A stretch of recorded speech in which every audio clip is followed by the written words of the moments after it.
Ang sarap pala ng ganitong luto ng sago. At sino mag-aakala na hindi lang pala ito pang dessert?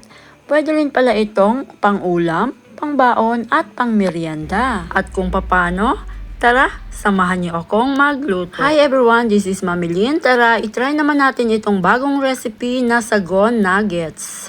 Tara, start na tayo. At gagamit nga po tayo ng 1/3 cup na sago dito. Lalagyan po natin ito ng tubig at ibababad po natin ito ng 20 minutes. At habang naghihintay po tayo, nagpalambot na po ako ng isang patatas. Imamash po natin ito gamit ang tinidor.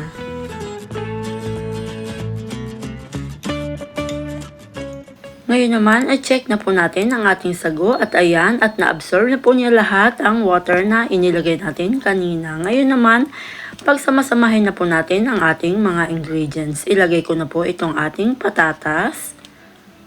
Then, maglalagay din po tayo ng sibuyas, chili. Sa mga hindi po mahilig sa maanghang, skip nyo na lamang po.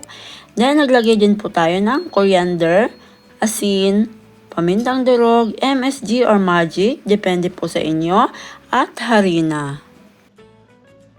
Haluin lang po natin itong mabuti. Ayan. Pwede po kayo mag-add ng water dito, pero ako nilagyan ko po ito ng evaporated milk. Ayan, okay na po ito. Mag-assemble na po tayo. Kuha lang ako, then i-form ko lang ito ng pabilog. At i-flat naman natin ito na parang nuggets. Ayan, yung kamukha nito. At nakasampung piraso po tayo sa 1/3 cup na ginamit nating sago. Ngayon naman, ready na po ito para i-prito. Nagpainit na nga po ako ng mantika dito at isa-isa po natin itong ilalagay. And lulutuin po natin ito sa mahinang apoy hanggang sa mag-golden brown.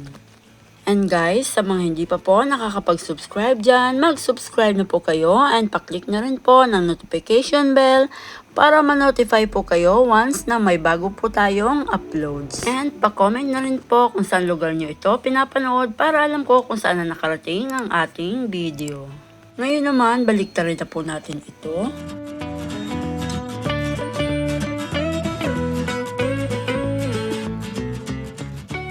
Ito naman po ay medyo kulang pa. Lutuin pa po natin ito ng mga ilang segundo pa.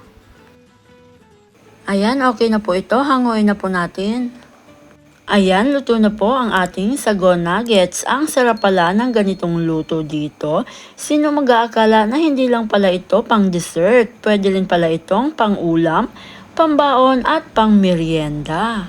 And mga mi, ang the best na dipping sauce dito ay sweet chili sauce at yung suka na may madaming onion, chili at cucumber. Ang sarap talaga. And thank you for watching guys. Sana ay nagustuhan at masubukan nyo itong ating bagong recipe for today. God bless po. Bye-bye!